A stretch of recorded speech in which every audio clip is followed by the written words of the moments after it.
and welcome to another edition of the Bat Around. I'm your host, Paul Valley. With me, as always, from Pigtown Sports, he is Zach Moore. Today's show is brought to you by, didn't mean to turn that completely off, but all right. Today's show is brought to you by helpmygamblingproblem.org. If you or a loved one is experiencing gambling problems, please don't hesitate to reach out. Call 1-800-GAMBLER or visit helpmygamblingproblem.org for free confidential services. That's 1-800-GAMBLER or visit helpmygamblingproblem.org for free confidential services. Man, Zach, the Orioles, they found a new way to lose another one today. Yeah.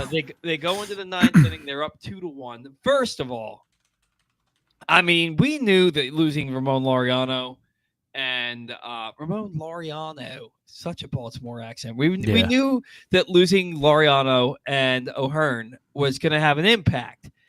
I don't think we knew just how big that impact would be. Now, you also have injuries to some outfielders, which is causing you to have to play infielders in the outfield. Infielders who we don't even know their names. Guys like Ryan Noda. You better know the name. Right? Jeremiah Jackson, we know the name, but he's an infielder playing the outfield. Greg Allen, who the hell is Greg Allen? He was honestly a one-time top prospect for Cleveland, I believe, and just never panned out. Yeah, and you can tell. Exactly. And now he's playing for him meaningful baseball games in the Baltimore Orioles outfield post All-Star game, post trade deadline. But yeah, the Orioles, they scored 8 runs in a 3-game series against the Oakland Athletics, one of the worst teams in baseball, though their lineup is stout. Their lineup is absolutely stout. Yeah, I think their 1 through 6 is pretty decent. Yeah, I think they've got like 4 guys who have 23 or more home runs. Yeah. It's nuts. And really wasting a phenomenal outing by Cade Povich, where Povich goes 6 innings. He allows 1 run on 4 hits. He just looked really, really good. And it's his second straight solid start. Now, look, he gave up 4 runs, I think, in 5 innings, or 5 2/3 innings in his last outing. But one of those runs scored after he came out of the game. He was taken out on an infield single that could have been rolled in out. If it had been rolled out and out on the field, it probably would have been an out. Yeah. He gets taken out at 90 pitches, and then, the bullpen comes in, and Corbin Martin puts together one of the worst relief outings that we've ever seen. And man, how the highest of highs and the lowest of lows for Corbin Martin. He gets his first big league win and his first big league save on back-to-back days, and then, man, he's been awful ever since. Yeah. He's been absolutely awful ever since, and the entire Orioles bullpen is awful. But in this particular game, the Orioles go into the 9th inning with a 2-1 lead, and they've got Keegan Aiken on the bump, and they're talking about how he's the leader of the Orioles bullpen now, and how he's embracing that role as he proceeds to give up a base hit and then another base hit, and then a very long fly ball that dropped in, a long single in the sense that ball was up there for a while. It lands in front. They throw him. The guy on second scores, right? Well, the guy on first runs right through the stop sign. Yeah, that was bad. Gunnar has the ball as this guy is touching third base, and he scores because for some reason Gunnar cannot throw the ball straight to home plate. Yeah. And look, Alex Jackson's got to hold on to that baseball. He catches that ball, tags the guy, they're out of the inning. He's got to hold on to that baseball. Yeah. And then he had 2 seconds. Yeah. And then Gunnar obviously he rushed the throw. You can tell because he threw it and it tailed away. And it's like, dude, all you have to do is just make a normal throw like you're doing from shortstop to first base, and he's out by 30 feet. Right? Yeah. It was a terrible base running move by the runner. It was just an even worse throw and drop by Gunnar and Jackson on the play. And the Orioles, they go quietly into the night in the bottom half of the 9th inning, where you saw Greg Allen strike out, and then you saw Dylan Carlson ground out weakly to shortstop. I mean, it's a second. And then you saw Jackson Holiday put up a good at bat, walks, And then you see Jordan Westberg, who hit a home run earlier in the game, pick the click. Yeah, he hit a home run early in the game, and he strikes out flailing to end the ball game. And it's just, Adley came out and he made these comments earlier this week about how, if anything, we should be playing hard. Like we should be more motivated because we've kind of been told, hey, we're supposed to lose by the moves that were made. And no, we're still going to go out there and play hard and try and win every game that we can. Well, yeah, you're going to try to win every game that you can, but you're not going to win many games. Right. Today's lineup, you had, and Ryan Noda came in to pinch hit, but the bottom half of your lineup was Alex Jackson, Jeremiah Jackson, Jordan Adams, and Greg Allen. And then Dylan Carlson, who is now in an 0 for 36 slump, 2 for his last 53. Then you have Jackson Holiday at the top of the order, who's 7 for his last 50. Since August 1st, he's 4 for 31. Yeah. With just 1 RBI. He's hitting 129. Yeah. He's just – and look, this might be – well, that was coming into today. What did he do today? So 0 for 2. So make that even worse. So 120. Legitimately, though, how many games have they played now? What are they, 53 and 65? They played 118 games, something along those lines. Has Jackson Holiday ever played 118 games before? No. Yeah. So you look at what Jackson Holiday's doing, and he might just be running out of gas. Yeah. Although I will say that that's also just baseball. Right. You'll be playing baseball and you could be as hot as anybody on the planet at the plate. And then the next thing you know, it's like it's spring training all over again and you haven't swung a bat in 2 months.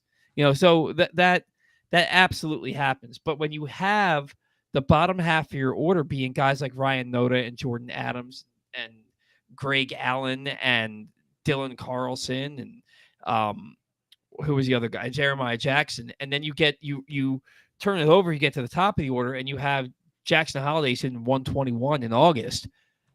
You've got 3-4 guys in your lineup that you can trust, and one of them was Adley, who hit 208 for a calendar year. Yeah, it's look, the offense is going to be better in next year because who knows. I have to believe it will be better because it's got to be right. I think we believe that this year, though. That's the problem. Well, we thought that let's have a real conversation about Jackson Holiday.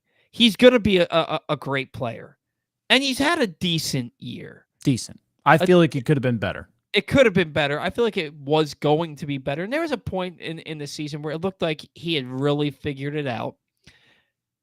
Was he really deserving of being a finalist for an All-Star spot? Not even close. I mean, he's got a sub 700 OPS. Yeah. He's got Lau. How did Brandon Lau not make it? I don't know. Dude had 19 home runs before the voting was even over. Right. As a second baseman.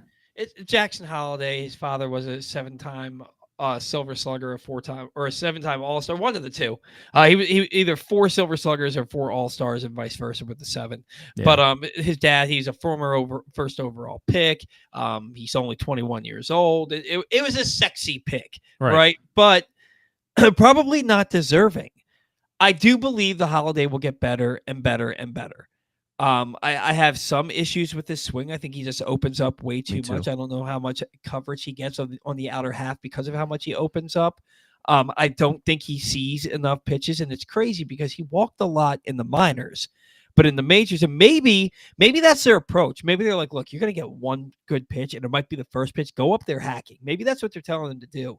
But it's been a very middling season for Jackson Holiday. And so I kind of want to pump the brakes on, like, we thought that by this time of the year that he would be in about 275, close to 20 home runs, close to 20 steals, terrible base runner. How many times has that dude been picked off? How many times has he been caught stealing? He's got 14, 15 he leads home the league, runs. Right? Yeah. What, in pickoffs or caught stealing or both? Both combined. Yeah. So, I'm not saying he's not a good player, not going to be a good player, but he is really struggling. He might be, he could use a day off. He could use being moved down in the order. Tony Manzolin was never going to do that. Have you looked at his baseball savant profile? No. So he's a -6 batting run value, a -3 base running value, and a -3 fielding value. All are well below average. and he only has 3 red only, and only 2 things at a 50 or above, and that's barrel percentage and slugging. Now, squared up percentage is 66, chase percentage is 72. So those are his 2 red. If you count sprint speed too, he's an 83. Outs above average, -4. He's in the 11th percentile. Arm strength, he's down to 30. You're not going to see a whole lot of arm strength at a second base, but he has a better arm than that.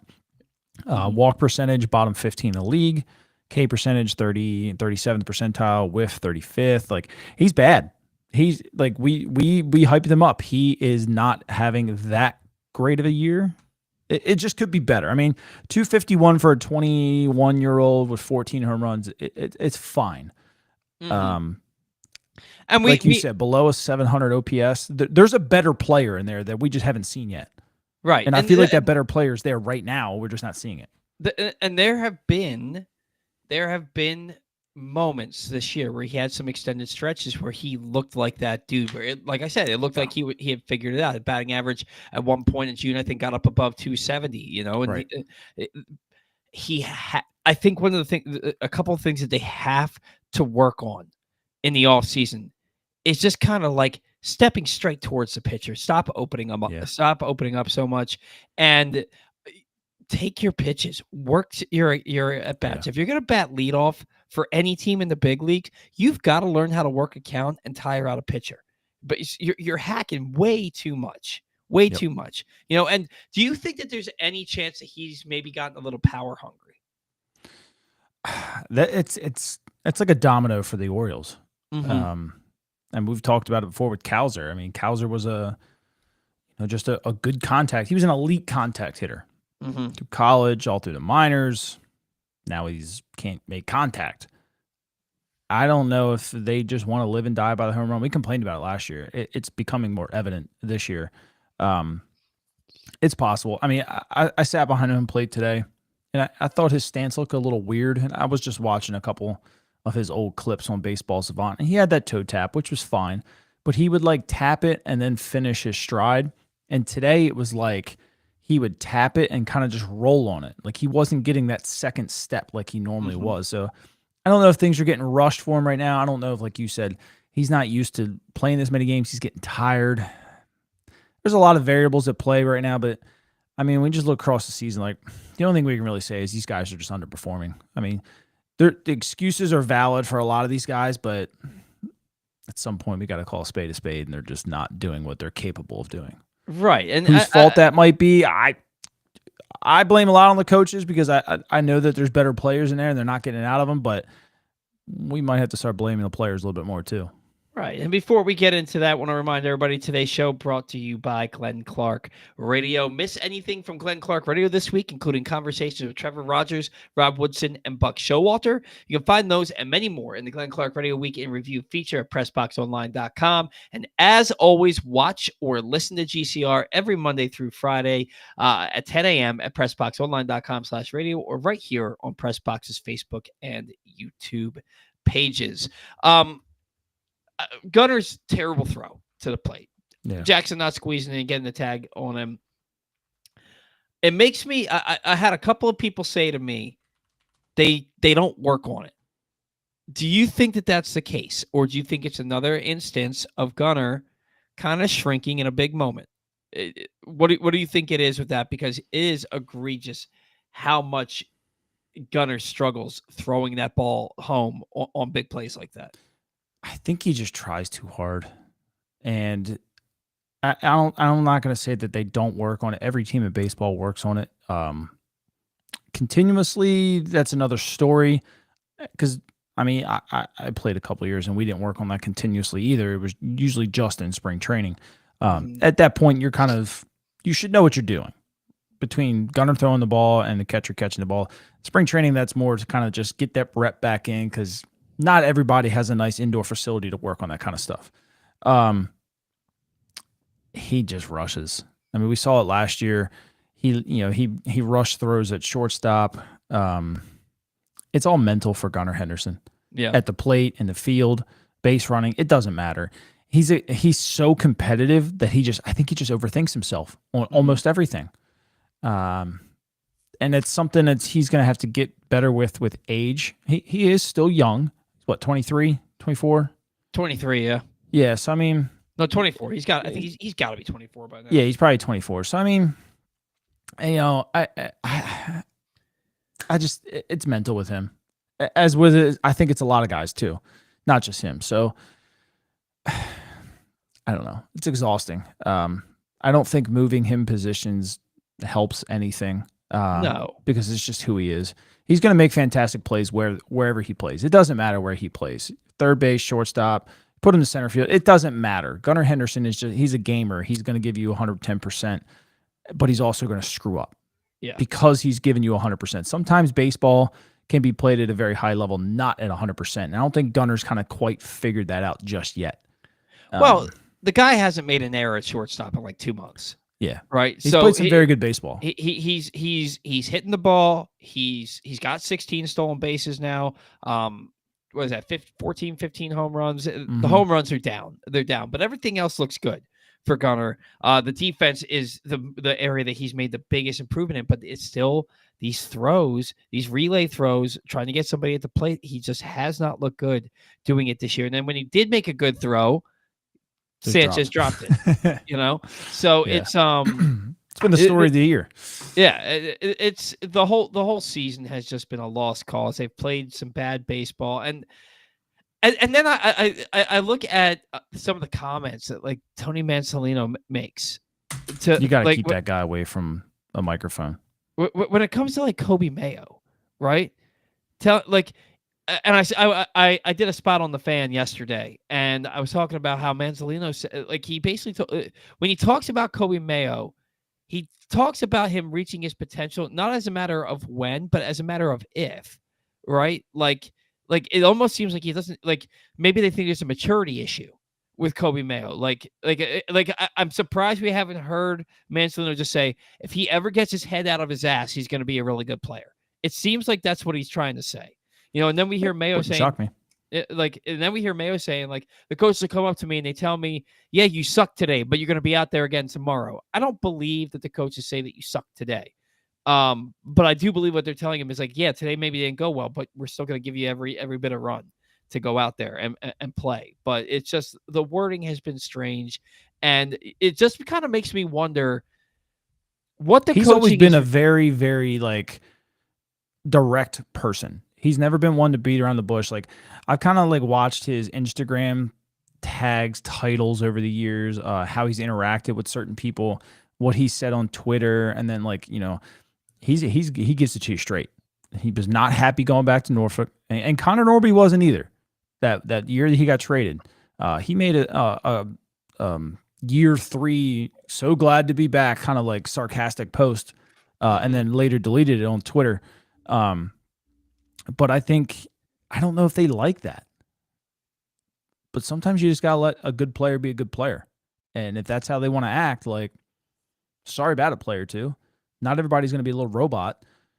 And I don't know. I mean, he's a highly touted prospect. If he kind of wants to mouth off a little bit, I mean, prove it in the big leagues, obviously. But I'm not going to sit here and tame the fire down a little bit because nobody else has any. Right. It's been, I mean, watching this team, I think it's really difficult. It's really difficult for this team to go out there and play baseball and play inspired baseball day after day after day because they are playing some of their best baseball of the year, and then they watched as 2 of their best hitters and basically their entire bullpen was traded away, and so when they see that, and then they see O'Hearn hitting a big go-ahead home run for the Padres, Ramon Laureano looking like the best bat that was traded at the deadline with a big walk-off hit yesterday. He's tearing the cover off the ball. And then they're seeing these relievers get big outs for other teams, and sometimes some of them teams in their own division. It cannot be easy to go out there day after day after day knowing it doesn't matter how many runs we score, our bullpen cannot hold them down. Yeah.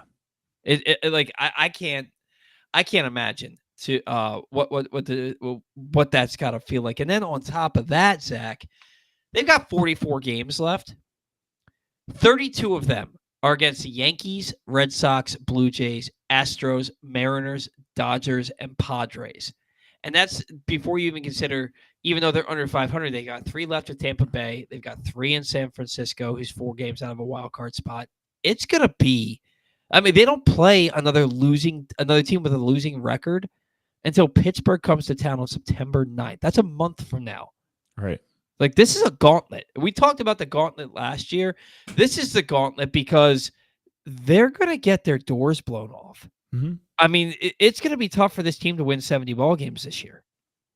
I mean, look, what you and I talked about, what we wanted to see for the rest of the year, we wanted to see the young guys get better. And those are the kind of games that you want to see them perform in. And look, so far since the trade deadline, no one is producing outside of Adley Rutschman. Right. Everyone else has been kind of poop. Guys that we would expect. I mean, like I said, Jackson Holliday's hitting below 120. Cowser was hitting 150 before his concussion.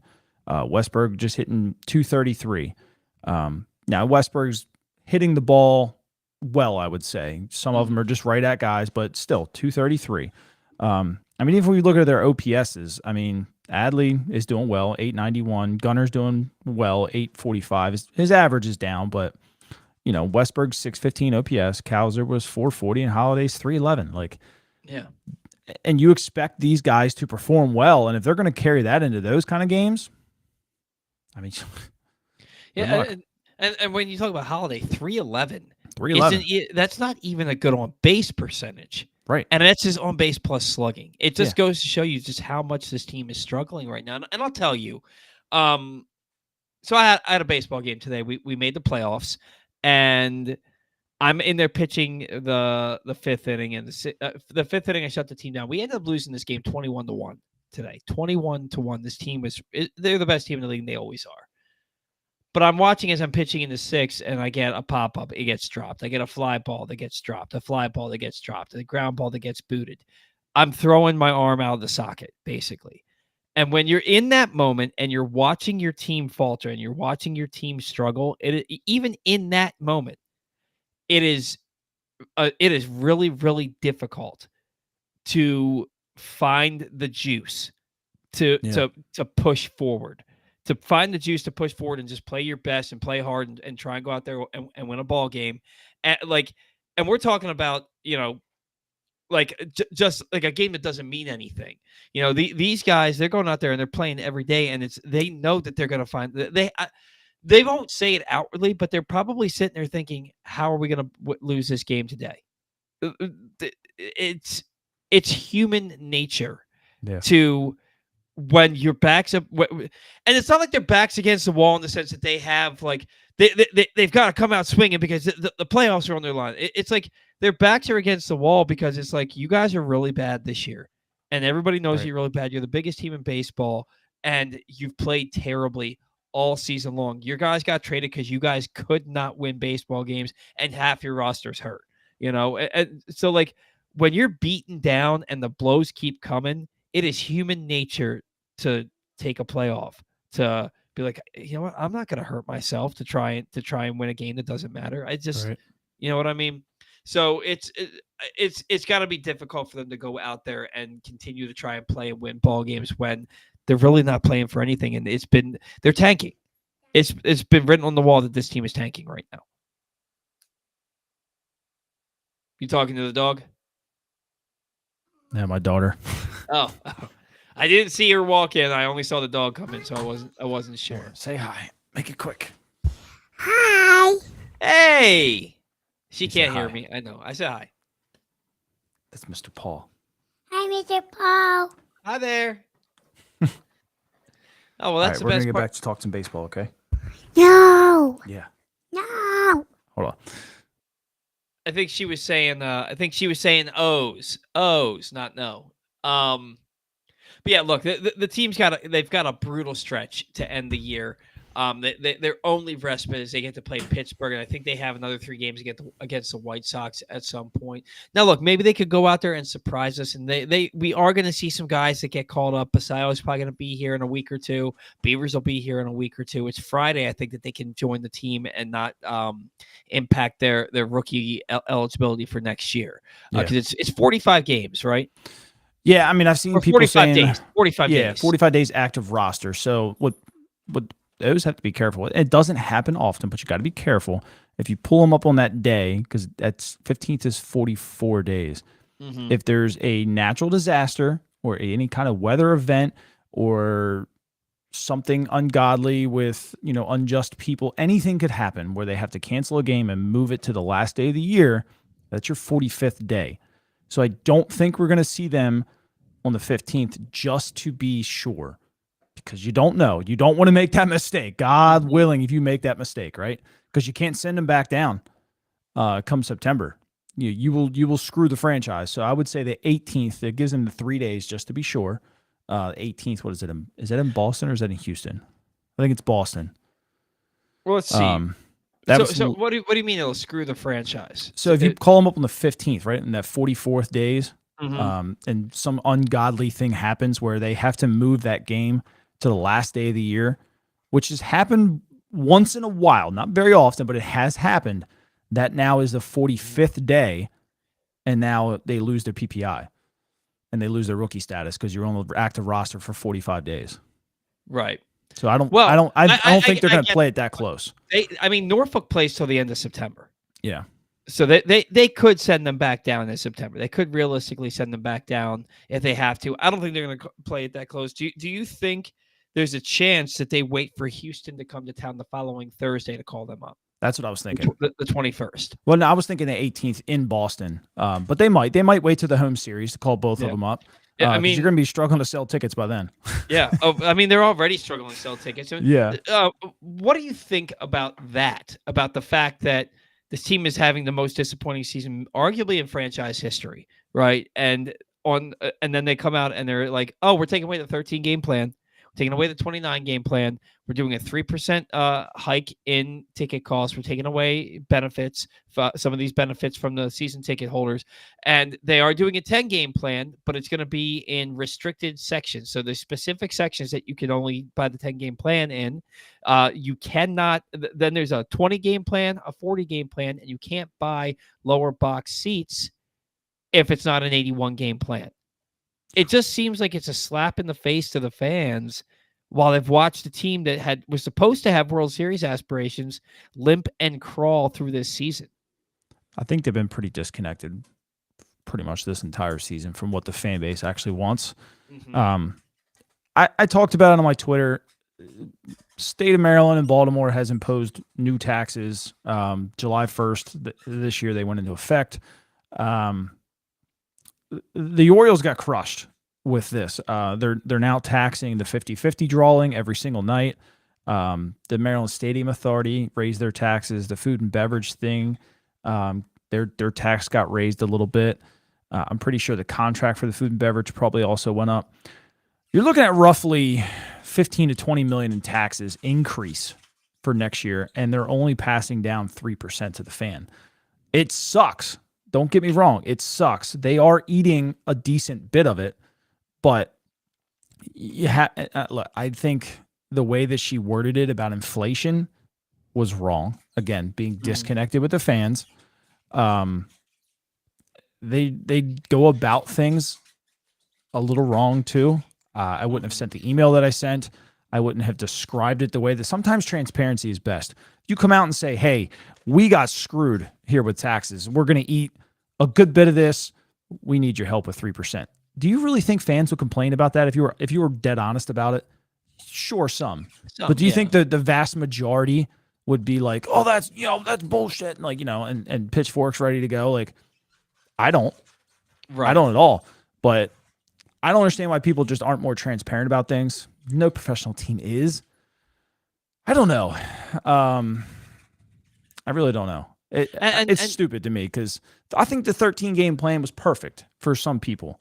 Mm-hmm. And then you had those plans. I think it was like Sundays only or something like that. Yeah, that was a 13 game plan, but it was I did that one year, but it was only on Sundays. Yeah, and then like you take that away. 20 is a lot. 20 is a lot for people to commit to. Yeah. And 40 is even more. I mean, granted, you have some people that can make 81 that live fairly close. 40 is a lot. Well, and you do have a 10 game option, but again, I don't know what sections it's going to be in, but it's specific sections only. So, right. Which to me tells me probably down the in the upper deck down the baselines. That's what it tells me is where they're going to be. But I don't know. I think, like you said, it's just that there's a disconnect between the marketing team, ownership, and the fan base. It's just a weird time to announce it. But you and I both know that next season, if the Orioles come out firing out on all cylinders out of the gates and they start the season 35-15 or something like that, or 30-20, and they're playing good baseball, nobody's going to care how much those tickets cost. Right. No, nobody's going to care that they're $20 tickets now $26. They're just not going to. Yeah. So for me, it's I've never cared because in my opinion, that's just what professional sports franchises do. They just they raise prices on you on everything. Yeah. I mean, the fact that there was like a player T-shirt is like $52. A T-shirt with a player's name on it's like $52. You gotta be out of your ever loving mind if you think I'm paying $50 for any T-shirt. I think I got this T-shirt at a Ron John Surf Shop for like $20, and I was like, should I get it? I mean, it's $20. I like the shirt, but like I don't think it. So for me, it's just par for the course, So it doesn't really bother me. And I used to go to a lot more games when I didn't have a family. Now that I do, it's like I'll go to 3 to 5 games here if they're really good. Maybe I'll make it to 10, maybe, but I doubt that even at this point in my life. Yeah. So it is what it is. It's just the timing and the way that they worded it, has been strange. It definitely has been strange. I paid $7.95 today, I think, for a bottle of Coke. Oh wow. Yeah. Wow. It was at one of them like little bar kiosks. Mm-hmm. And I was just like, hey, can I have a Coke? Like I brought water in the stadium and I was just drinking water for a little while and I was like, I want something different. I've got to drive home.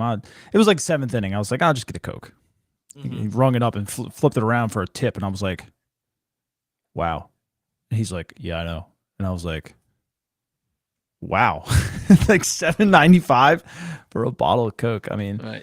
I don't know if it was just a little kiosk area that I went to. That's probably about the price. Blew my mind, dude. Blew my mind. I was expecting like $5. Yeah. Wow. $7.95. I went into one of those. They have like that convenience store in the warehouse. Yeah. This is a couple of years ago, and I went in there and like literally they don't do anything. Right. You go in there, you grab your drink, you grab a sandwich, it's like a tuna salad sandwich or something like that. Yeah. It's like a convenience store. Grab a bag of chips, and I go and you ring it up yourself. Yeah. Right. Was it like $25? Well, it was like $25, mm-hmm. and then they asked me for a tip. Like the screen says, yeah. And I'm so used to tipping that I hit 20%, and I stood there for a second. I said, I just tipped you 20% for just sitting here. You didn't do anything. Yeah. I was so mad at myself. So now I will not hit the tip button at all in there. Like there is nothing that anybody does in that stadium that like that sounds bad. I'm a really good tipper. I've worked in the restaurant industry for over 20 years, but like you've got to do something to get a tip. When you and it does. You taking the lid off the top off of my water, ringing me up does not deserve a tip. Right? Yeah, I'm not giving you a tip for that. It's weird to me that they put that option on there. The people at Starbucks, I'll give you a tip. You made my drink. You know what I mean? Or like. And I guess at if somebody comes and they like ring you up and it's not you ringing your own stuff up. Like, and you made my food, okay, I'll probably tip you for that too. Yeah. You know what I mean? But like if I grab it, I go over, I ring myself up, like, sorry. But anyway, this is getting out of hand here. Today's show brought to you by Game Day Men's Health. If you're feeling sluggish, unfocused, or not like yourself, it could be low testosterone. Wow, where I am.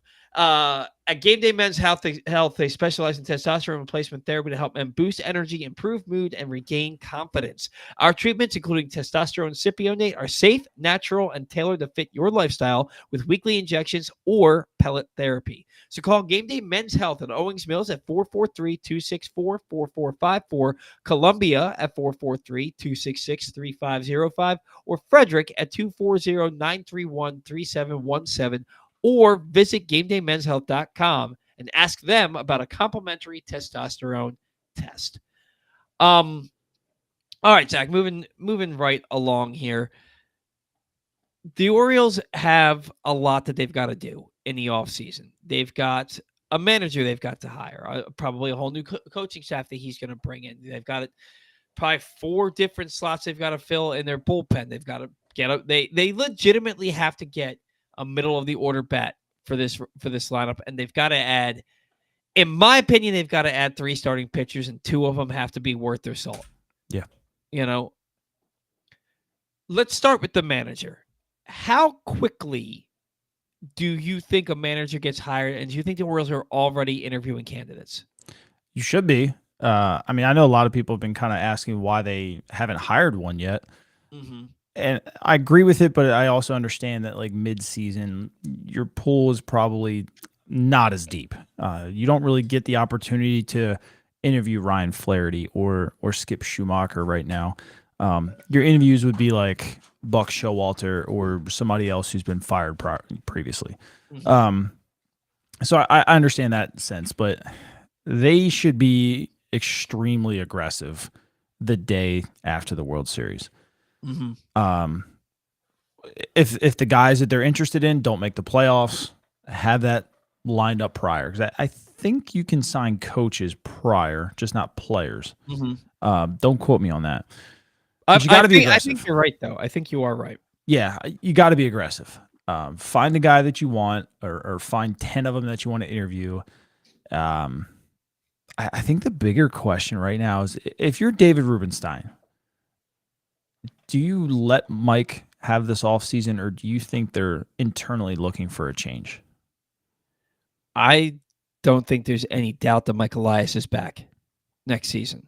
I don't. There's not a doubt in my mind, because he's still here right now.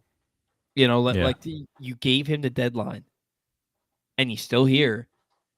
You gave him the draft. You gave him the deadline. He's still here. If you were gonna fire him then, why not fire him now? Yeah. But then who takes over for him? Right. And do you get rid of the entire front office? Is it just Elias, or is Sig go? Does Eve Rosenbaum go? Do you get rid of what about Matt Blood? Right? Does was Matt Blood Elias higher? I think he might have been. I'm not sure. But who's the other guy? Is it Kobe Perez? They hired Matt Blood in 2019. And that was an Elias hire. Yeah, he came from Texas. So maybe I don't see a world in which Mike Elias doesn't have his job for this offseason. And with that in mind, I'll tell you right now that one of my biggest things for this team, obviously they need starting pitching. Obviously they need to rebuild that bullpen. Okay. It has been obvious to me that this team has needed a legitimate middle of the order bat for 3 years, going on 4 years now. Do you think they sign one? Probably not. And that they're going to feed us the Kobe Mayo's ready, or Heston needs another shot, or Beavers maybe finishes the season hot. This is his role, and I don't know. I don't think we have very, very lofty expectations for what Mike should and needs to do this offseason. And I just look, man, it's year 8, going into year 8, and it hasn't happened yet. Corbin Burns obviously was a trade. It wasn't a sign. Could they trade for something? Maybe. I don't see how somebody's going to give up a big bat like that. Yeah, who's that guy going to be? Who are you going to trade to get? You know what I mean? Yeah. I just feel like we're sitting out at a Jorge Soler signing. Yeah. No, thank you. I know. No, thank you. Right. Now look, Marcell Ozuna is going to be a free agent at 38. Yeah, and he's a DH only. At that point, why wouldn't you just sign JD Martinez this year? Right. I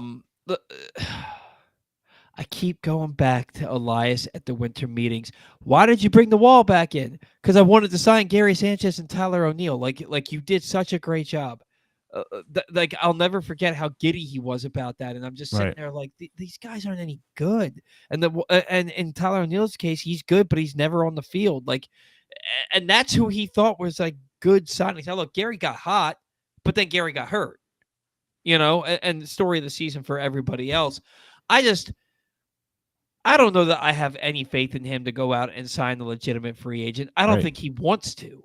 I think that he stockpiled all of these players to go make a trade for a starter. He's going to have to sign a reliever, but that's nothing for him. He'll find a couple of relievers that he's willing to give $12 million to and bring them in and blow smoke up our butts. Speaking of that, you've been around the game for a long time. Mm-hmm. Anytime they don't talk about an injury, it's bad. Anytime they say that they need to wait for the swelling to go down, it's typically bad. Mm-hmm. When's the bad news going to break on Felix? Well, what kind of bad news are we talking about? Because it's a shoulder. We know it's shoulder inflammation. The inflammation's so bad that they had to wait for the swelling to go down. How and why? I don't know. Maybe your shoulder's that swollen, something's torn, right? I mean, when you have to wait for something swelling wise to go down, you're looking for a tear somewhere. So, are we looking at Felix missing some of next year? Is it the rotator cuff? Is it the labrum? Is it maybe just a tricep, like tricep tendonitis, like up in here? They've been silent, and it's never ever good when they say we have to wait on swelling to go down, because normally when they do that, something's torn. Right. The swelling goes down pretty quick if it's not torn. So God forbid that's rotator cuff. God forbid it's labrum. Listen, labrum doesn't sound like much, but most pitchers don't make it back from it ever. So recovery time for a torn labrum after surgery generally takes 4 to 6 months for a full recovery. For a position player. I've had it. Yeah, it says this can be longer for athletes and those with more severe tears. So that's for a torn labrum. It's over 1 year. Over 1 year until you're back throwing 100%. You can still throw at like 6 to 8 months. You never get the velocity back until over, let's say, 12 to 16 months. A rotator cuff, few months to a year. I went to a physical therapist beginning of last year because I couldn't throw without my shoulder hurting. Yeah. And they checked out my arm. They're like, actually, there's nothing wrong. Your arm is structurally sound. You're just super tight. And they worked out the kinks for me. But the guy told me about 75% of people have at least a minor tear in their rotator cuff. So is it a labrum? Is it a rotator cuff? Like, I don't know, but it's a great question. And we know what it's like when you don't have a shutdown closer. Ask Craig Kimbrell. Ask Keegan Aiken. Like, I don't know who the dude is. And maybe, who is the guy that they got in that trade with the guy that throws 104? Maybe that's the plan for him eventually, is to become a lockdown closer. He just got hurt the other day, didn't he? Did he? Yes. What was his name? Let me see. Let's go to the Ramon Gomez. Yeah. He got hurt? Yeah, he's on the IL. Wow. Yeah. 7-day injured list. Yep. They put him on the 9th, so 2 days ago. Didn't say what it was. I forget what they said it was. Let me see if I can. Ramon Gomez injury. Lower back strains. That doesn't sound as bad. Yeah, that's not as bad. But it just makes you wonder: is that going to be now like a 5th or a 6th spot in the bullpen? They and somebody said to me they were very rude about it, so I blocked them. They were like, "Why do you care? The goal isn't to win now." They told me that STFU, basically, like, it doesn't matter if they don't have anybody in their bullpen but that's the thing. Like, you watch your team, you want to watch your team win. They traded all of these arms with nobody to replace them. And they traded them for nobody that could replace him. Now, look, Dietrich Ems is having a nice run here. Struck out another two in an inning pitched, or 2/3 of an inning today.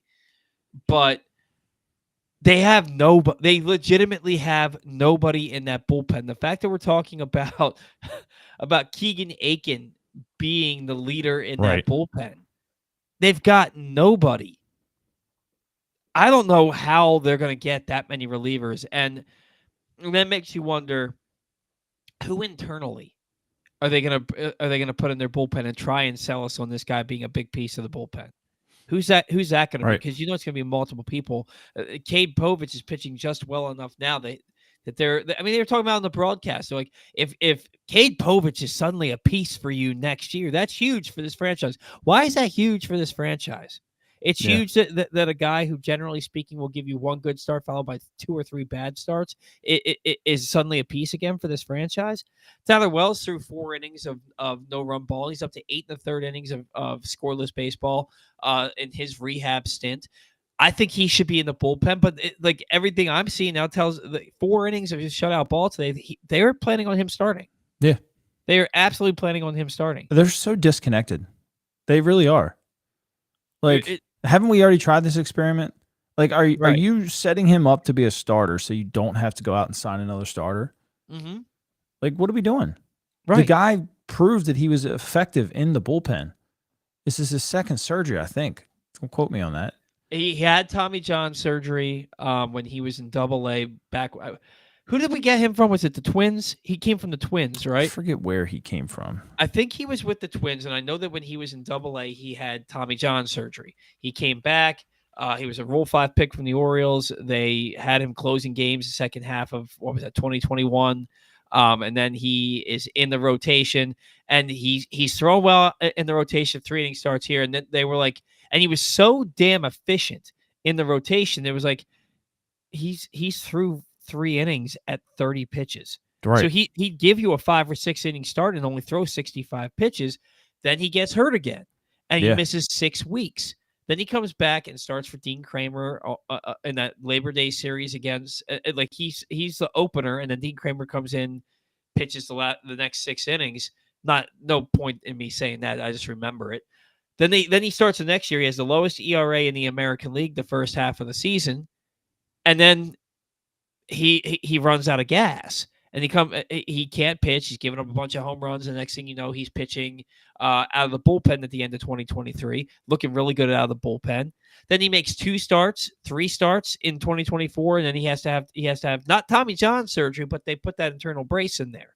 So the guy has continuously been used as a starter by you.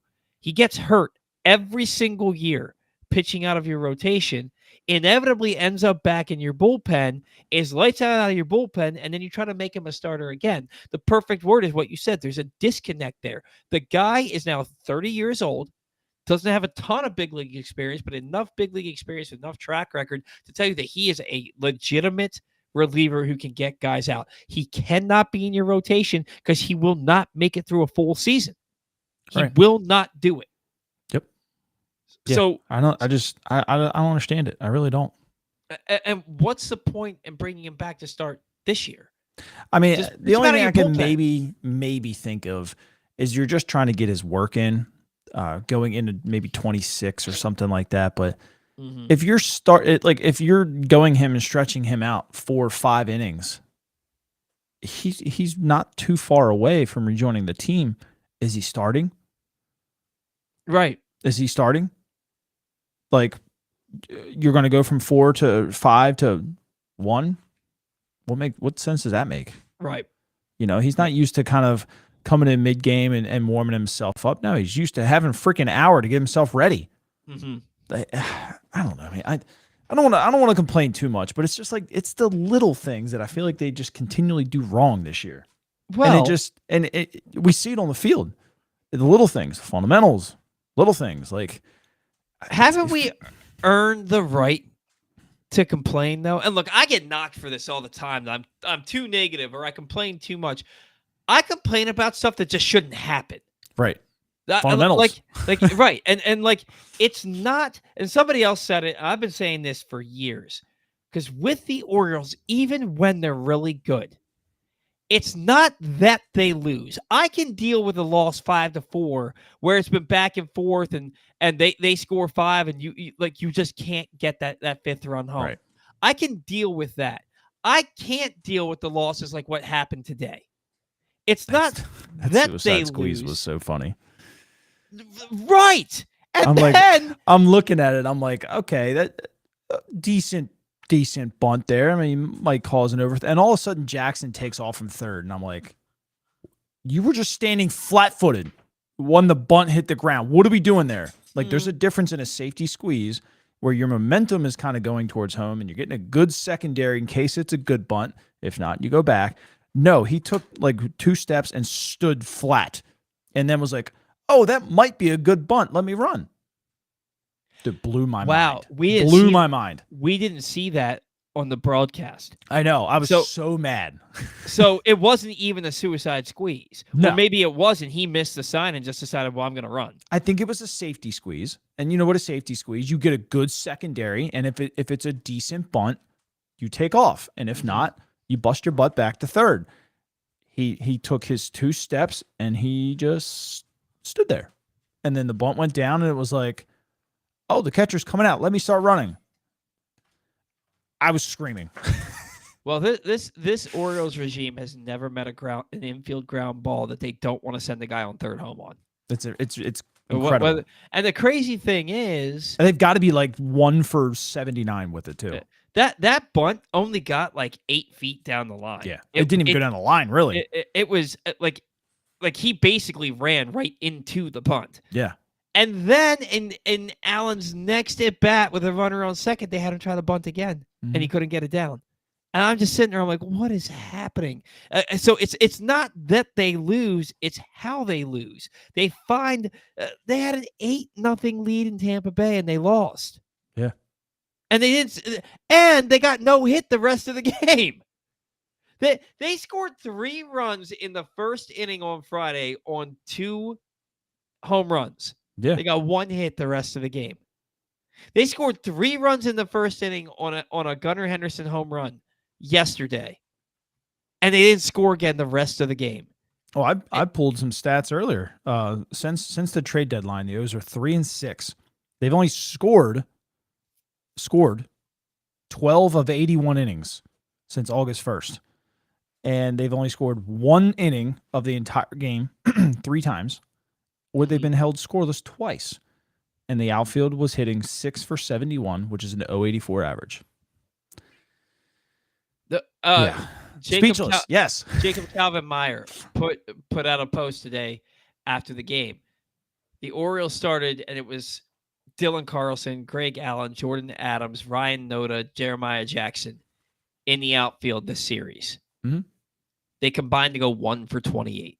Yep. 1 for 28. And that was like, Jeremiah Jackson today. Yeah, with a triple. Yeah. That I think he thought was a home run when he hit it. I picked him for pick to click too, just for giggles. I picked Westberg. I picked Westberg, and he did not disappoint. I picked Gunnar. Thank you. I picked Gunnar in the top of the first yesterday, and then he homered was it the bottom of the first? Yeah, it was a 3-run homer in the bottom of the first. So a couple of I've been doing pretty well with pick to click. I think I've got like 14 or 15 now, and I'm still like closer to the bottom than I am to the top. Yeah, my cousin's he's got like a 12-point lead on everybody. It's ridiculous. Yeah, I don't know how you guess that many home runs correctly, but he's pretty good at everything he does. Fantasy baseball, football, you name it. So he's Jamie Foxx. Okay. Yeah, he's one of those guys. All right, today's show brought to you by the new print issue of Press Box, which is coming this Wednesday. On the cover, Bo Smolka will profile Ravens running back Derrick Henry and how his success after 30 has proved he's a unicorn at the position. Also inside, we profile college football players from the teams all across the state. You can find the new issue all throughout the region, including at 60 Royal Farm stores. You can read it all at PressBoxOnline.com. Also, you can grab the Carmelo issue before it's gone this Wednesday. It is still in stores until Wednesday. So go out and get your copy. Goodness. I just happened to I started looking at some of the minor league stuff, and Chesapeake is hitting 185 in August in 300 at bats as a team. Yikes. 23 RBIs. Who's 104 strikeouts. Who's the next manager of the Baltimore Orioles? I think it's going to be just like John Mabry. It's going to be somebody that we're not really like thinking of. And I don't know if it's good or bad. I've heard a lot of people saying Ryan Flaherty. I'd like Ryan, but I don't think Ryan would deal with Mike's shit. Mike's crap. He already said it. Let's just go. I don't think he would put up with it. Well, and I don't think that they should be bringing in another first-year manager. Yeah. That's the other thing. Like that might be all you can get. Maybe. If not, you're stuck with Buck Showalter. Let me ask you this: give me your thoughts on Buck Showalter coming back to the Orioles. All right, coming to the Orioles back. That's what I want. Is it? That's what I love Buck. I love Buck Showalter, and I think that he's gotten this bad rap as somebody who can't win the big one, and I just don't think that's true. I think he takes teams and he makes them overachieve. You know, there is no reason that like that. Those 2012 to 2016 teams, 2014 was a really good team. They had a really great pitching staff. The bullpen was absolutely phenomenal on every team that entire 5-year stretch. But like 2012, I think they still led the league in home runs allowed. Yeah. You know, like they were a beer league softball team that had the right manager. I think that Buck Showalter I think that this team that we currently have, the core of this team is far and away more talented than the teams that Buck Showalter had. I agree. I think he was the difference.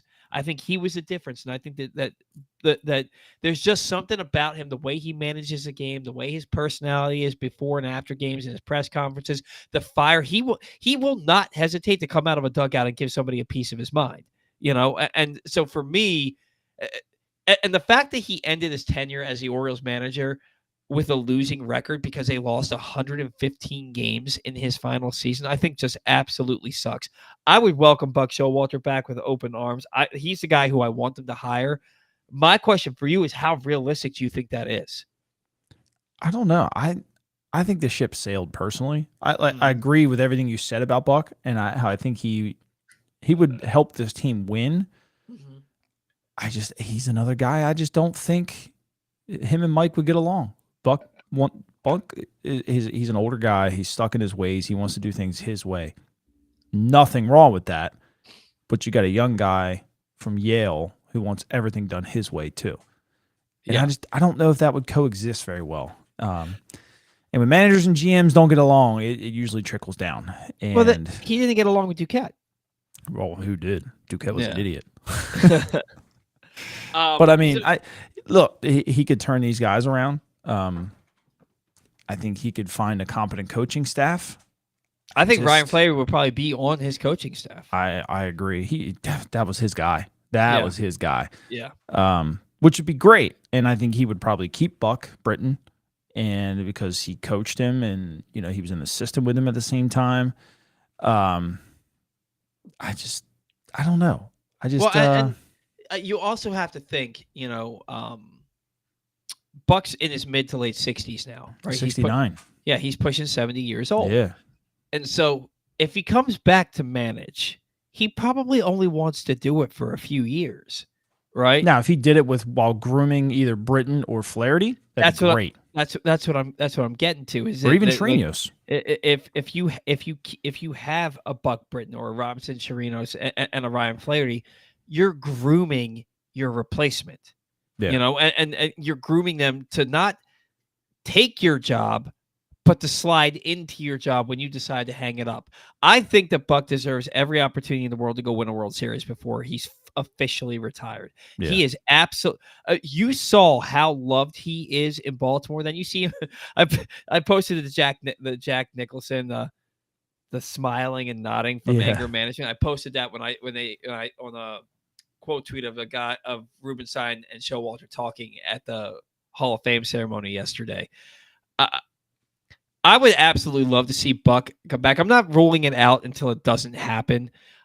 Here's my question for you. I think that a lot of people think that David Rubenstein is a caricature.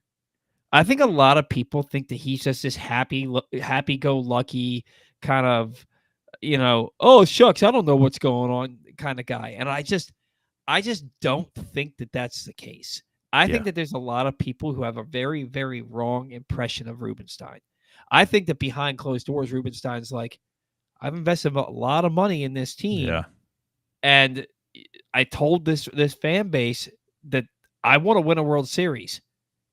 You better get me a World Series. I think there's a lot of that going on. I don't know how much. What's missed among all this too is Argetti, a younger guy, and guys like that don't get to where they are in life by just being okay with mediocrity. Right. They're go-getters, and they're not afraid to push their chips in to go and get something done. And when it doesn't, they're not afraid to pull it out and start all over. Right. They can bankrupt one business and go and start another one and make it successful. They can read markets well. And that's why I asked about the whole Elias situation. Do you think they're reading everything right now and seeing the fan anger and the lack of fans at games and stuff? And then do they just say, we gave you the entire year, it didn't get better from day 1 to day 162. Your plug is pulled. I could see it. But I also could see them saying, look, you have this off season. And like, the thing is, Mike Elias he's smart, right? Like, you don't go to Yale if you're not smart. You don't run a baseball team if you're not a professional baseball team if you're not smart. He's got to know how much his job is on the line, because the next fire that isn't somebody on the coaching staff, like Mantello's not going to get fired. He's just not going to be brought back, right? The next fire is Mike Elias. He's the next one to go. Yeah, if this doesn't get turned around, and so they told him, you've got the money to do this. Go do it, which is why, like, there's a big part of me that's like, he wants to run this team the way he wants to run it. He wants to prove that he can win a World Series in his way and not have to go the way of the Yankees or the Cubs or the Red Sox or the Dodgers. But I also, like, there's also that part of me is like, he's going to go out and sign like Kyle Tucker. Because he needs to. He has to. Has to, yeah. And like I say, Kyle Tucker, can you imagine? One, I don't know how much he loves playing in Chicago with all that wind. With all that wind, in that ballpark, and like his numbers, he's having a good year, but his numbers are down. Yeah, his numbers are down this year. Can you imagine Kyle Tucker playing 81 games in Camden Yards? Yeah, and then even Yankee Stadium, and then another 6 or 7 games at Yankee Stadium. Yeah, and then playing with that even Toronto in Boston. Yeah, like he would legitimately hit 20 home runs just against the East. He'd hit 40, 45 home runs. Yeah, playing for the Orioles. Like those are the. We've had that expectations for a lot of guys in this roster, though. Well, that's the only problem. Anthony Santander struggles to hit his batting average wise, and he hit 44 home runs last year. Yeah, so like, I legitimately think that there's got to be a bunch of big swings from Elias this offseason to keep his job. Yeah, I is there enough swings out there for him to keep his job? Like, if you don't land Tucker and Valdez, is that enough to get this team where it needs to be? Well, yes. Like, what if you went Tucker and loaded the bullpen up and then ignored the starting staff? You can't ignore the starting staff. You absolutely cannot. He's got Tyler Wells. Yeah, and Grayson, right? And Povich and McDermott. That's what they're going to feed us. Young, right? Yeah. No, so, but you can trade for Mackenzie Gore or Joe Ryan, or Sandy Alcantara or Alcantara, however you want to pronounce it, or Yuri Perez. You can trade for somebody to bring in here. You can sign Dylan Cease and hope that he bounces back. And I think that I think you can legitimately go to any free agent and say, look, I've got you're not going to say, I've got an open checkbook, name your number, right? But you're going to say, look, I've got the wherewithal to sign you and bring you in here. This is what we're trying to do here. We want to sign you and a bunch of these other guys out here, and we want to be the best team in baseball next year and for the next 5 years, and we're winning a World Series come hell or high water. And you have those conversations. Who's not signing up for that when you look at what the core is on that's already here? Right. But that's what those are the conversations that you have to have. You have to have those conversations. It can't be, oh, well, we're going to go talk to JD Martinez because I think that his Oppo Taco power plays in Camden Yards. Like you can't have the conversations with the Tyler O'Neills and the Gary Sanchez's of the world anymore. They don't help you by not being on the field. So Tucker is 28. In January, he'll be 29. Mm-hmm. His market value is 12 years, $515 million. This is on Sports Track. So an annual salary of $42.9 million, which is just under Juan Soto for the most for a position player. Well, you look at what Tucker's done in his career. Yeah. So Vladdy's at 35, 14 for 500. Bregman right now is at 40, 3 for 120, and Judge was at 9 for 360. And Judge signed that at 30. So would 9 for 380 get it done? For Kyle Tucker? Yeah. Because roughly going to be 29 years old, right? So that's in Judge territory. Now, Soto signed his at 26. It's a big difference there, but he still gave him 15 years. I think 15 is just a little ridiculous. That's nuts. Yeah. But that's 9 years. We'll say 9 years, $380 million. What is that? I'm not very good at math. 9 years, $380 million is just over $44 million. 42.2. So they're market valued at 42.9. So you're right there. Does that get it done? Or do you think somebody beats that? Do you think somebody goes to the market value? Do you think somebody goes 12 for 515? No. That's absurd. I don't. I mean, the Cubs would be the stiffest competition, I think. I mean, everybody wants Kyle Tucker. Anybody would line up to sign Kyle Tucker. The Cubs are going to be the top competition for him. They want him back again. The Dodgers are going to find a way. They probably don't have any room for him. We'll sign him anyway. Put him at third.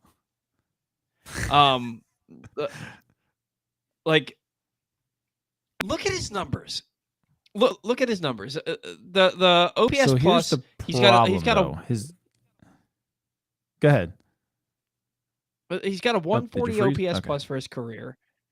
He's got. I was just thinking, his career high in home runs is 30. He ain't getting there this year. He might get to 25, maybe, but probably not. He's probably going to be in that 23 range like he was last year. But last year was only in 78 games because he got hurt. Man, that's a hell of a year for 78 games. Right. You look at what he's done. He's a consistent player. Is he a world beater? So here's the problem. He's only played in his career, 24 and 25. So he's going into his contract year, he's only played in 67% of games because he missed so much last year. Everyone else that played and signed their deal was over 95% of the 2 years leading up. He had one game. I mean, 1 year where he was hurt, right? Yeah. And that was 2024. You look back to 2020, his first full season, he played 58 of 60 games. Mm-hmm. He played 140, 150, 157. He got hurt last year, and he's tracking to play about 155 games this year, if not 106. I think he's played in just about every game for them this year. So you look at that and you say he had an injury. Guys get hurt, but he's been a model of consistency with the bat. And he has a model of consistency with the WAR. When he plays, he's a 5.5 win player. He's a 5.5 win player. In his 67% of games, he's a 7.71 WAR. And then the only one better than him out of those guys that I listed was Judge at 8.12. Are you looking at Fangraphs? I'm looking at Sports Track. So they're basing the statistical comparisons for guys that are like his contract expectancy. Mm-hmm. So Bregman was only a 4.3. Now they're looking into the 2 years going into their contract season when they're pulling these stats. Vladdy was a 5.3 and Juan Soto was a 6.16. So he might get 400 plus. He's gonna get a ton of money. He's gonna get a ton of money. And If they did that, do they have enough?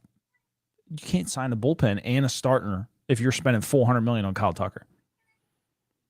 Now, do you pivot to Kyle Schwarber? Because that's only going to be around 200 probably, maybe 150. But he's 30, 31, right? He's not leaving Philly. I think he's 33. No. Is he? He's not leaving Philly. I don't think he is either. Philly's not dumb. They're not letting Ranger or him walk out that door. Not if they want to keep competing. They might let Castellanos go. Christ, could you imagine if Philly was a player for Kyle Tucker? Yeah, Schwarber will be 33 before opening day next year. I wouldn't. God, I just thought of that. They're going to be in play for Kyle Tucker. They're going to let Castellanos go, and they're going to try and replace it with Kyle Tucker. And they're going to re-sign Schwarber. Yeah. They don't care. Man, I think that realistically, this team signs Pete Alonso. Do you think he even leaves New York? Yes. He loves it there. They're paying, and I know that Steve Cohen doesn't care, but they gave $700 million to Juan Soto. They gave $700 million, and they're going to have to give him legitimately 5 years, $200 million. They're going to have to give Alonso at least 5 years, $200 million. The Orioles could do that. The Orioles could give him 5 years. But the Mets make that right back, don't they? Yeah, and that's the thing. Like, and I've been reading The Last Manager by John Miller about Earl Weaver. I didn't realize that the Orioles have always operated this way. So they're not. The Mets are estimated to, in revenue this year, estimated $444 million.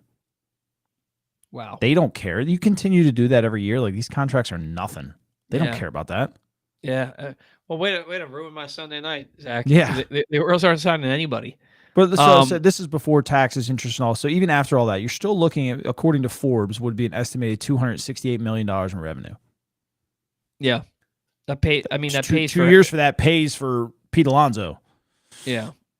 3 years of that pays for Juan Soto. They don't care. Well, that's the only hope that I have. Vlad got what? 12 years. Vlad got what did he get? 14 for 500. 14 for 500. So he's making $70 and he was 26. At 26 years old, $70 million a year. 35. Yeah, I'm sorry. You're right. 35. Yeah. I did my math the wrong way. Okay. He's making $35 million a year. 3 years younger.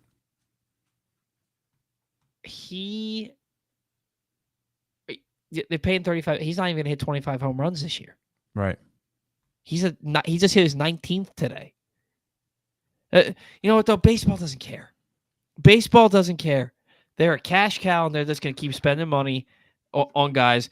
I look at a guy like Kyle Tucker who hits about 285, 30 homers, 100 RBI, and if that was a player in 1992, you give him whatever he wants. Yeah. But you know what I mean? Honestly, if that was a player 10 years ago, you give him whatever he wants. I look at that now and I'm like, your numbers are just good. Like, and that sounds so strange to me. He's a great outfielder. He's got a great bat. He's very consistent. Is that worth $42 million a year? Is 30 homers and 100 RBI worth $32 million, $42 million a year? Yeah. He's never put up. You look at Vladdy's. You look at Vladdy's best years. He's getting $35 million a year. Kyle Tucker has never put up a year like what Vladdy put up in 2021. He's never done it. He hasn't even sniffed it. And we're gonna give him $42 million a year. Can I go to the bathroom? Hold on, I'll be right back. I got the dog. He's about to pee. That's all right. But he's gonna get it. He's gonna get a huge contract. The Orioles have to go out and sign a bat. They've got the financial ability to go out there and sign a bat. They've got 3 billionaires as part of their ownership group. They have the ability to go out there and sign a big bat. But and I hate to say it because it shouldn't be this way, but if you sign somebody like Kyle Tucker or Pete Alonso, or you go out and you pay top dollar for a top of the rotation starter, can you afford to pay your core? Can you, if you go out there and you sign these guys, you sign a Kyle Tucker or you sign a Pete Alonso or a Kyle Schwarber, what happens to your core? Can you afford to extend anybody if you give Kyle Tucker 10 years, $420 million? So the Orioles last year made $366 million in revenue.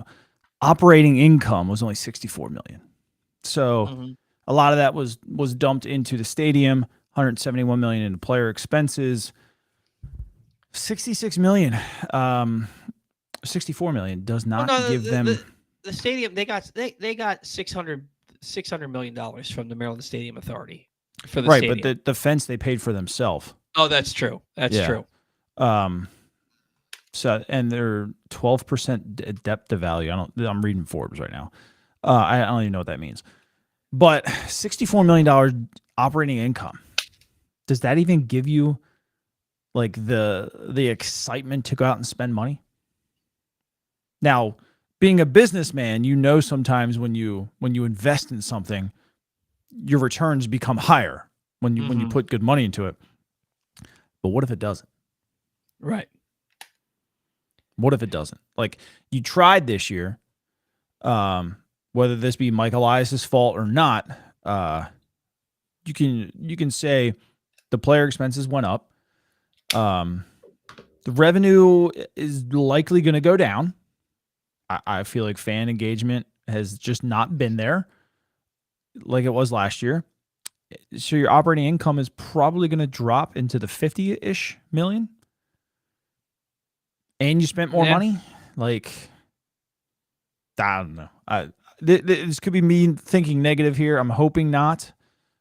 But we're not in the same ballpark as the Mets. We're not. And nobody should expect them to be. Yeah. You've got to spend some money somewhere. You've absolutely got to spend some money somewhere. And you have to add a bat to the middle of your order. Let's look. Cedric Mullins only had 59 RBI the year that he hit 30 home runs. Nate George just got called up to Aberdeen. Hell yeah. Oh, he deserves it. Yeah. He deserves it. He's having by the way, did you see Esteban Mijas' stat line today? Mm-mm. So he pitched for Delmarva. Let me see if I can pull that up real quick so I don't say the wrong one. But I know it was 4.1 innings. Let me just pull up Delmarva's page. 4.1 innings, and I remember 7 strikeouts. I don't remember what he did in between that. Here we go. Box score. 4.1 innings, 1 hit, 1 earned, 1 walk, 7 Ks. Wow. As a was he 17? 18-year-old, and they said he was sitting at 100. Wow. Yeah. That's exciting. Yeah. That is exciting. I don't know, man. I don't know. Like I said, I was reading that last manager book, and the Orioles never spent at the top of the free agent market ever in the history of this franchise. They always just I don't think they were going to. And then when they finally did start buying some free agents, like spending some money, you look in like the late 70s to the mid 80s, they kind of fell flat on their face, except for like a couple of seasons in there. 83 being one of them, obviously. Then you look in the mid to late 90s, the Orioles had the highest payroll in baseball. They had the highest payroll in baseball. Yeah. And I think Cal and Raffy were like 2 of the highest paid players in the league, but that was at like $6 million a year. The guys are making 10 times that now. Right. You know, I really, really want them to be a team that you don't have to go out and play for every guy out there, but be a team that signs one of them. Yeah. And trades for some guys. Like they've got so much work to do. It's time to go out there and nut up. They've absolutely got to go out there and nut up, you know. But I do want to get to some people's comments before we get out of here today. Landon says, Angelos set the bar really low. Somehow Rubenstein has failed to clear the extremely low bar set by the past regime. Disappointing. When I see that, he's owned the team for a year. They didn't get full shift in ownership until last August. They've had the team for a year. He's had one off season, and he trusted his baseball people to do their job, and they didn't do it. I don't think you really don't ever hear too much from the owner. You shouldn't hear too much from the owner. And I don't know that we're going to hear too much from the owner in the off season. But I think that Rubenstein being the control person, having full ownership shift just last August. They've had this team complete control of the team for a year and one off season. I can't say that he's failed to clear the extremely low bar set by the past regime because it's just not enough time has passed. Yeah. This off season, if nothing happens and Mike Elias is still free and clear to run this team how he sees fit, and we get no repercussions for doing nothing again, then yeah, we can make those complaints. But it's been a year and one off season. Let's get through this off season before we start passing all the judgment. I get it. I don't think it's been a full year, has it? Because the final sale was August last year, wasn't it? And it's August now, so it's been a year. Yeah. Right? So like I'm reserving judgment on Rubenstein until after this coming off season. They have a lot of work to do. They have a ton of work to do. Why is Ryan Mountcastle starting any day over Kobe Mayo? I find that so funny. It was literally yesterday. He was like, "Oh," they asked him. They said, "Who's gonna how do you plan on splitting these guys at first base?" Kobe Mayo is going to get the primary share at first base, and then literally the next day, Ryan Mountcastle was starting out there, and I was just like, right again, a disconnect. Yeah, oh gosh,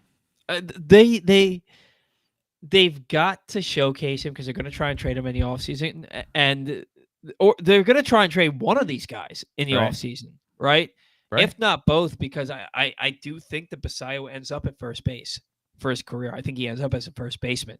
The wear and tear on Basayo already. He's a 20-year-old kid. He's huge, and he's spent multiple trips to the IL in every season. For his elbow.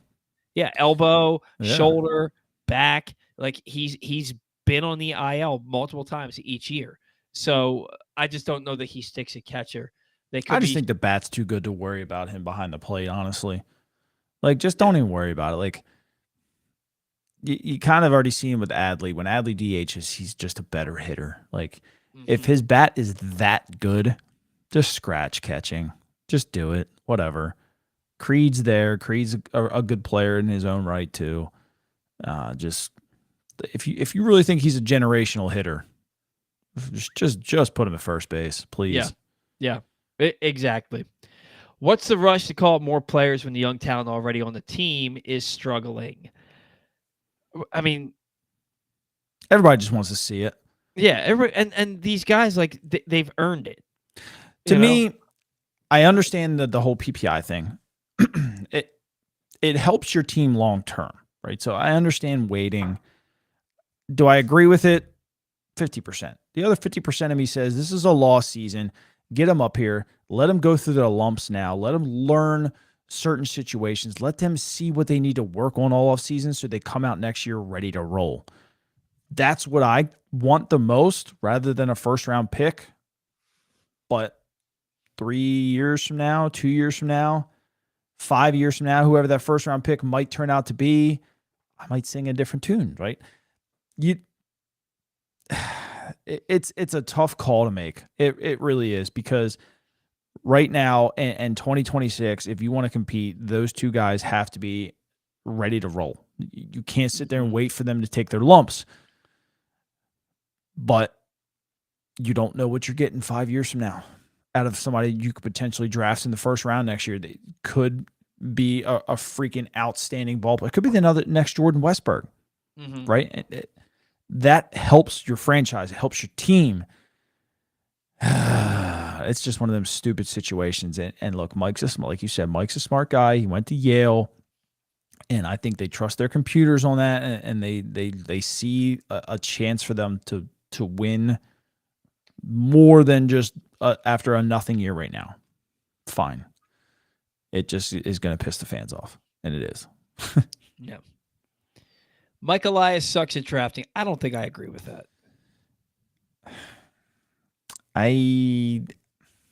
I don't want to agree with it, but we've seen the regression.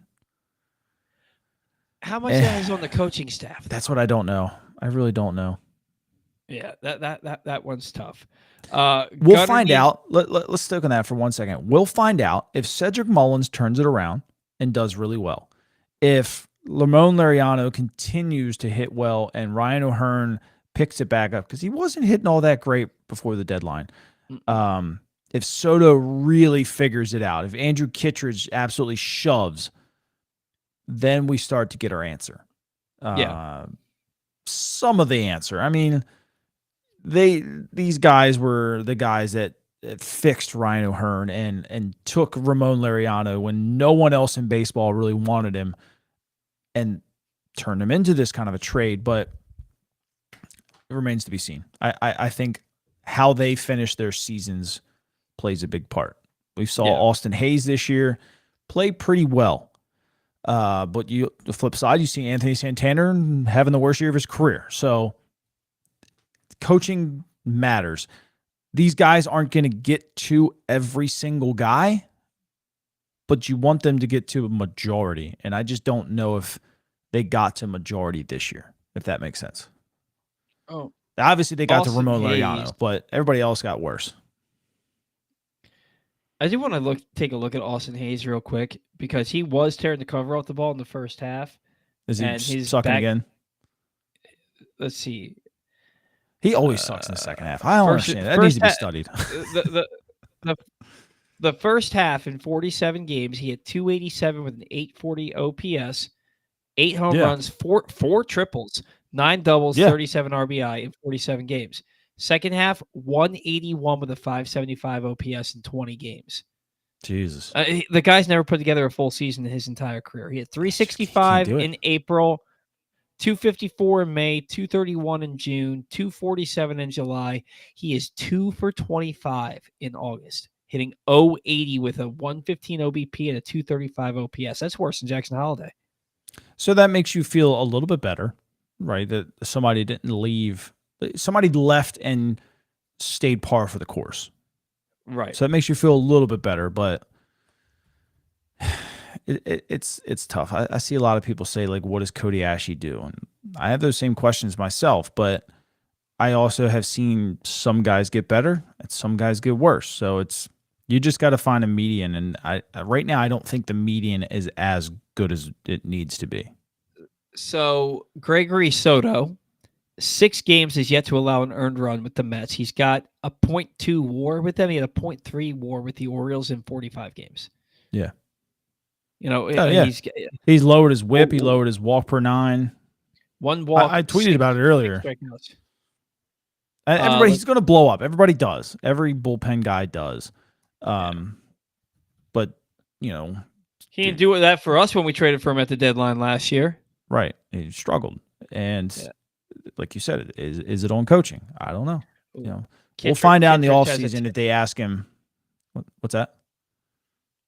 Kittredge has a 10.80 ERA in 4 games against the Cubs, but 2 of those games he was lights out against the Orioles. Well, yeah. So they said that the night before or something, I think he gave up like a ton of runs. The very next day, against Cincinnati. Inning.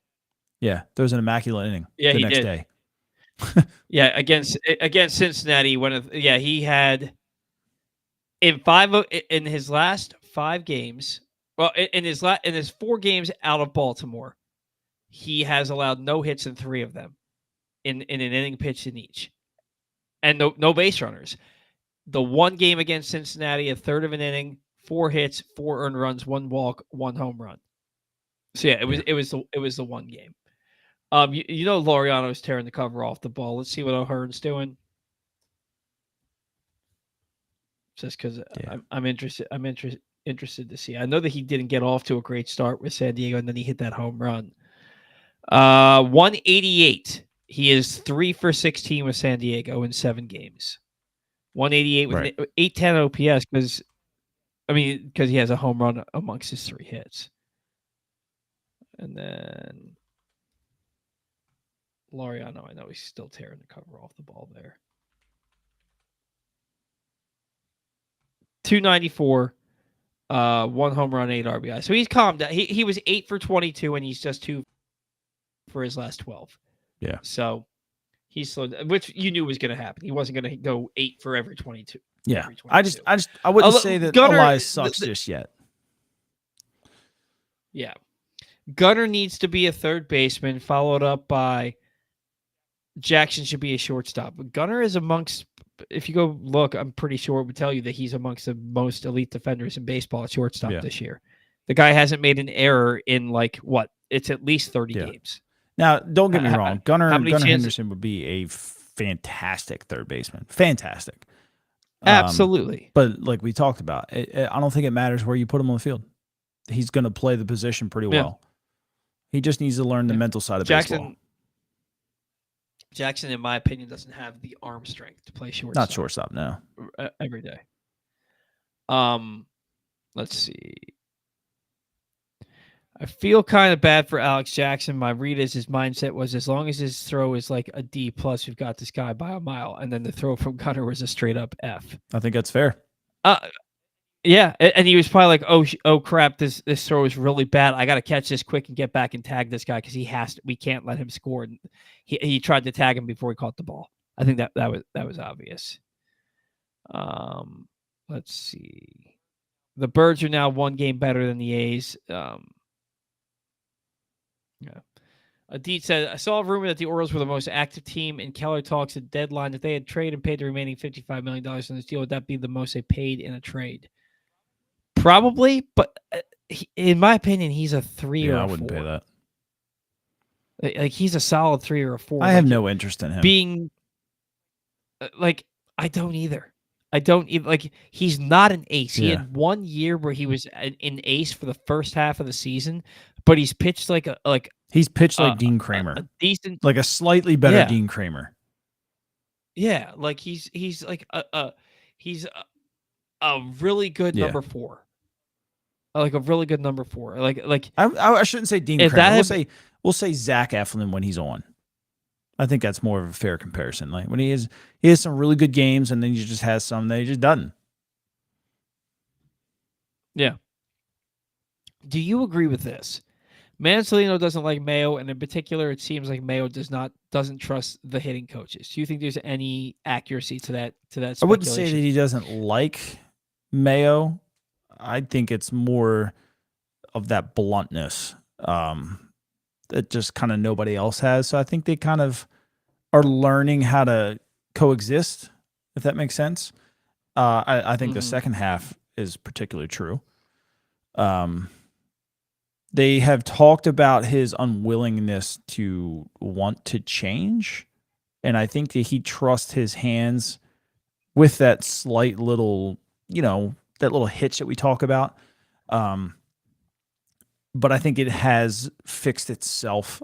It's not as an aggressive hitch anymore. He still has a little bit of it, but he's catching up.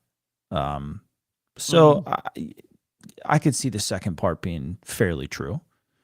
And it's not just him that he would have to look at either. I mean, you can look at regression all down the board there. So I don't know.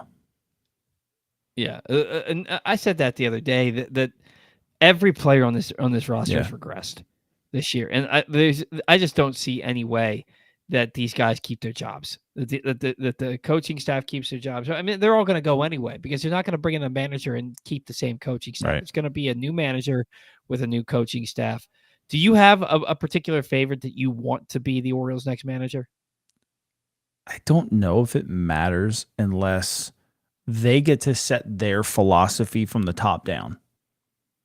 Because if not, who cares who's managing this team? If they're still chasing the way that they're hitting right now and their minor leagues are still doing the same exact thing, the hell does it matter? You could have God himself down there. Still ain't going to work. Yeah. So something's got to change. I don't know what's going to happen. I don't think that you can realistically expect this franchise to make much noise if they're operating the way the GM wants the team to operate based on his computer simulations. You've got to have a feel for the game, a feel for the moment. And I never saw Brandon Hyde have a feel for the moment. There was one game. It was that 4-game series in 2022 against the Blue Jays over Labor Day, where they needed to win a ball game, and he brought Dylan Tate in the 6th inning, and like he was managing to win that game. That was the only time in Brandon Hyde's entire tenure here where I felt like he managed in the moment. Otherwise, I think that he too stupid for his own good. Today's show has been. I'll say Adit just said that Michael Ferret to Double A as well. That long time coming there. Dude had like a 1.5 ERA in Aberdeen this year, just mowing dudes down. Nice. Well, there's been a lot of promotions, and I think that there's going to be a couple more promotions that we're really going to like, and I cannot wait to not have to watch Greg Allen and Jordan Adams and Jeremiah Jackson and Ryan Noda in the outfield anymore. Let's get Beavers up here. Let's get Basayo up here. I get it. Hopefully, when we're on the show next Sunday, we're talking about them being up here or about What's to the date up. next Sunday? And the date next Sunday is the 17th. I think we have one more day. I think 18th is that day when they travel to Boston, because it's just a 2-game series and then they come home, right? Or is it a day off? Yeah. No, they play Tuesday, Wednesday against Boston, and they come home to play. I think it's the Astros. But is it on Friday or is it Thursday? No, I think they play on Thursday. I couldn't remember if it was a day off.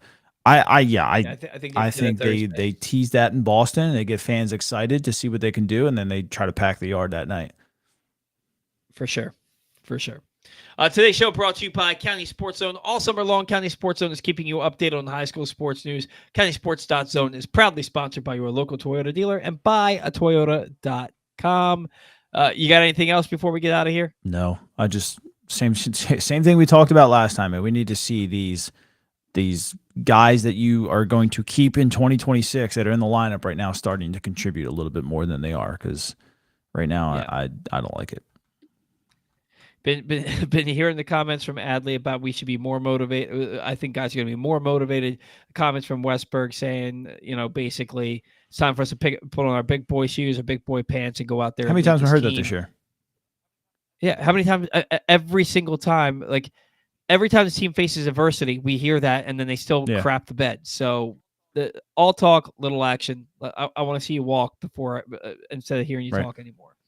All right, that's going to do it for us on the Batter Round. Thank you to all of our sponsors. Without you, we don't have a show. Thank you to all of our loyal listeners, viewers, fans. Without you, we 100% do not have a show. Zach, thank you to you as always. Follow Zach at Pigtown Sports on all